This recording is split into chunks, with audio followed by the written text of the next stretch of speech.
He stood there beside the shoulder, studying the leaves but finding no sign of blood.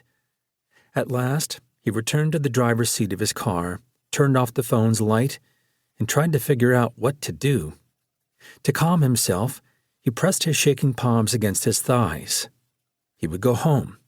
Yes, he had another car he could drive for the time being until he sorted all this out. At least no one was present. No one had seen what had happened. At least there was that. Just in case it had not been a dog or a deer. Chapter 2. 1 week later. Thursday, May 26th. 20 miles west of Madison, Wisconsin. The night had long since settled in around us, deep and still, and draped in a thick, hesitant silence, as if it were holding its breath and listening in on us, waiting to hear a secret. The waning moon brought just enough light for us to see our way around the rooftop without having to use flashlights. Cool air, a touch of a breeze, almost enough to make you shiver. 5 abandoned stories below us, the sandstone bluff that the deserted hotel overlooked dropped off another 30 feet or so to the lake, which rippled faintly in the moonlight.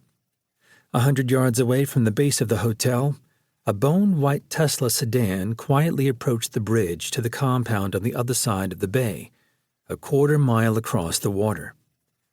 Other than the occasional muffled sound of a truck on the county highway on the far side of the island, the night was hushed and laced with frayed anticipation. The car crossed the bridge, passed the security gate, and then disappeared into the dark mouth of the complex's parking garage, leaving the night to itself. I knelt on the flat rooftop behind the 3-foot-tall parapet rimming the building and brought the night vision binoculars up to my eyes. Some NVB models allow you to wear glasses while using them. These, unfortunately, did not. Without my glasses, everything was a little blurry. But it was just too awkward to use the binoculars with them on, so I'd zippered them up inside my jacket's chest pocket so I wouldn't lose track of them. I adjusted the magnification, and it was almost as good as it would have been with my actual glasses on. My friend Gunnar Bain had gotten the NVB while serving as an Army Ranger, before retiring nearly 15 years ago, right around his 40th birthday.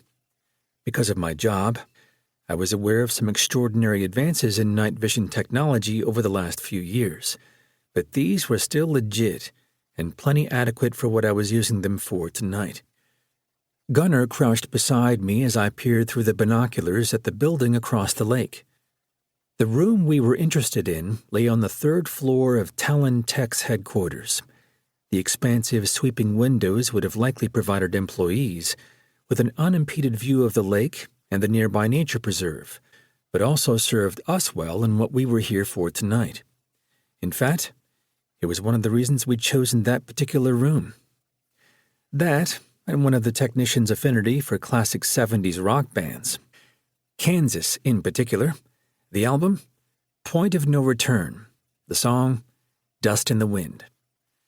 When the CEO of the company first acquired Talon Tech from a Silicon Valley entrepreneur a few years ago, she'd moved the headquarters from California to this 182-acre island campus in southwestern Wisconsin. The lake that surrounded it and the nearby nature preserve offered seclusion and privacy. From all indications, she'd chosen this location partly for its beauty, partly for its isolation, and partly for the generous tax incentives from the state.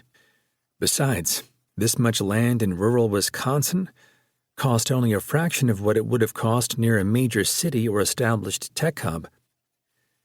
The computer servers in the room we were targeting were all air-gapped, and so presumably, Talon Tech's computer technicians wouldn't be particularly worried about them being compromised. Which would make sense, since air-gapped computers aren't connected to any network or to the internet. Most people, even those in cybersecurity, consider air-gapping to be a decisive mitigating factor in forestalling cyber intrusion. And they were right. After all, how do you hack into a computer that isn't communicating with any other computers, that isn't connected to them in any way? That